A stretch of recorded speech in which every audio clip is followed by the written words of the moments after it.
Okay, in section 4.3 and in 4.4, we're going to be talking about percentages. If you have a number and you need to change it to a percent, then you're just going to multiply by 100. So let's say we have the number in decimal form. So 303 changed to a percentage would multiply that by 100. And of course you could do that on your calculator. One other little trick you can take is if you multiply by 100, you're going to move your decimal 2 times. So we end up with 303%. Now, if you have a fraction and you want to change a fraction number to a percent, you're still going to multiply by 100. One of the things you might want to, of course you can do this operation on your calculator. I would encourage you to do that. You can also change this to a decimal first, then multiply. If you change it to a decimal, you're going to get 0.16. Repeating, I'm just going to put a line there. If when I multiply that times 100, I've got to, let's just go to one decimal place. That's going to be 16.6 repeating percent. Now, we are only going to add that percent symbol when we're talking about a percentage. So when we change a percent to a number, and that's how we can tell that it is a percent, it's going to have that symbol there. I want to change this to a number. I've got to work backwards, and I'm going to divide by 100. So that's going to be 4 divided by 100. Instead of moving the decimal 2 places to the right, I would move it 2 places to the left. That would be 0.04.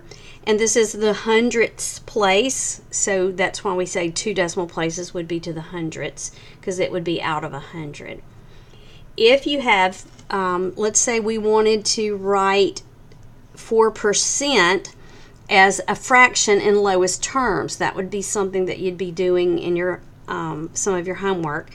You would pull out a common factor.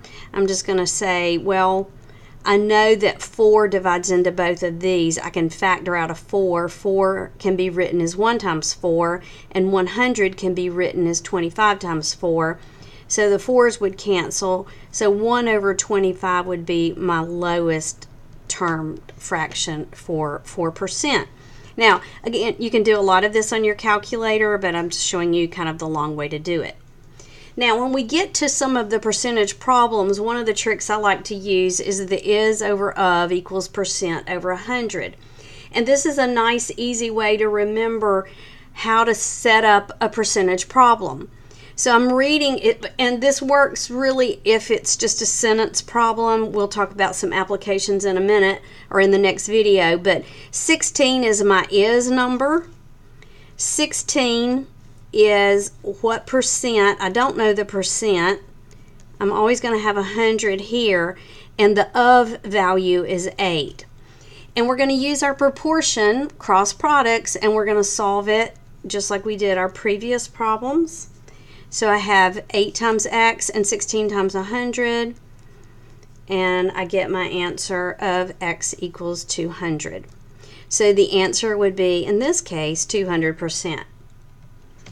With my next problems, I've got 8 1/4% of 1.2 is unknown.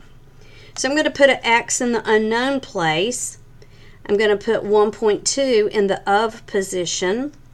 8 1/4 is my percent out of 100. Now, the formula, if you're using this, it already takes care of converting your percent to a number, so we don't need to do that.